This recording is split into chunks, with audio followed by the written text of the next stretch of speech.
The power of the Most High is second to none. You are getting ready to experience 3 to 7 minutes of power facts like you've never seen it before. You will experience the unadulterated pure power of the Most High and its working towards his people. The destruction of our enemies is nigh at hand. The deliverance of his chosen ones is near. Come with me and experience the power of our Elohim, for he alone is worthy of all praises.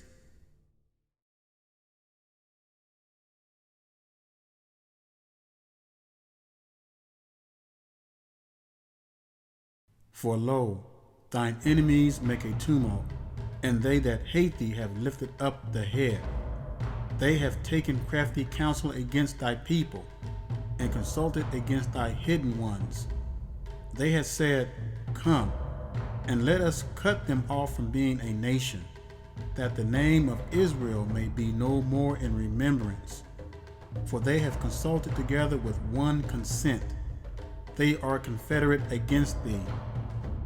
The other big story in Washington, the president's explosive use of the word lynching today in a tweet railing against the impeachment inquiry. It sparked immediate criticism from those who accused the president of trivializing hate crimes against Black Americans.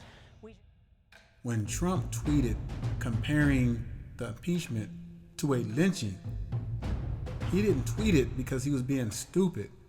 He did that because he was sending out a coded message to all his comrades. Now, he's been sending out coded messages ever since he's gotten into office. But many of our people just ignore the facts and have not even caught on to it. You gotta understand, Trump's dad was a Klan, his granddad was a Klan. I mean, what is it gonna take to understand that? So when he sends out these coded messages, like comparing it to a lynching, well, guess what's gonna happen? That's a code word for go lynch them niggas. That's what it is. Y'all better wake up. And Trump is not ashamed to let the record show, because he wants to maintain that white Aryan race, that white supremacy that they've been holding on to for so long. Now, one thing the heathens are afraid of, the one thing they're afraid of is retribution. And rightly so, because that's exactly what's getting ready to happen to these heathens. You don't know. It looks like a goddamn colored Christ to me. Yep. Retribution to the fullest. You see, the heathens thrive heavily off of white supremacy. Without it, they would cease to exist because their well-being depends on it. And any blacks who were very instrumental in helping white supremacy was praised as heroes, like Martin Luther King, when he integrated our people with our enemies. But you don't see Nat Turner being praised as a hero. Neither do we have a Nat Turner holiday.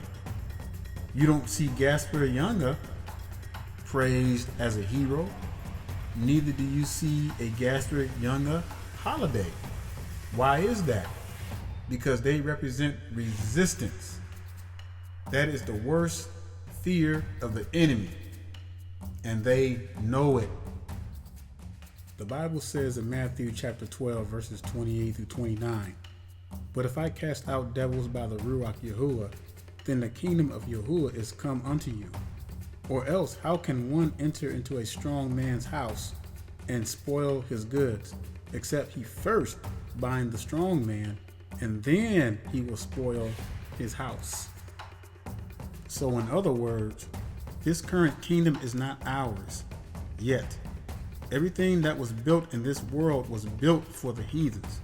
Every man-made laws of the land were justified for the heathens, while at the same time created to destroy the Most High's people.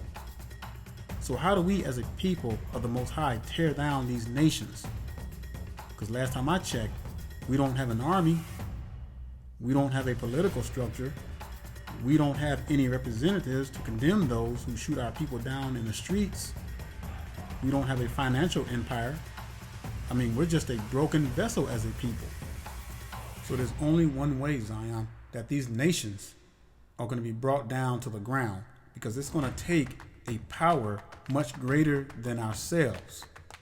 You see, the Most High is going to be that strong man that's going to bind these wicked heathens and these nations and put them to destruction. Let's look at what the word of the Most High says. There be ruachs that are created for vengeance, which in their fury lay on sore strokes. In the time of destruction they pour out their force and appease the wrath of him that made them. Fire and hail and famine and death, all these were created for vengeance. Teeth of wild beasts and scorpion serpents, and the sword punishing the wicked to destruction. They shall rejoice in his commandments, and they shall be ready upon the earth when need is and when their time is come.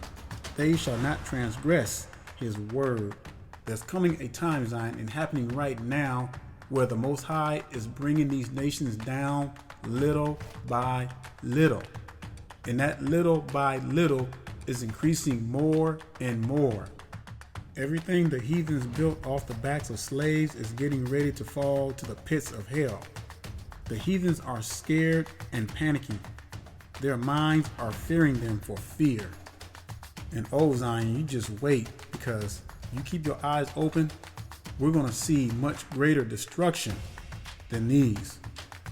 And we're going to be the generation that's going to witness the destruction and the fall of our enemies and these wicked nations.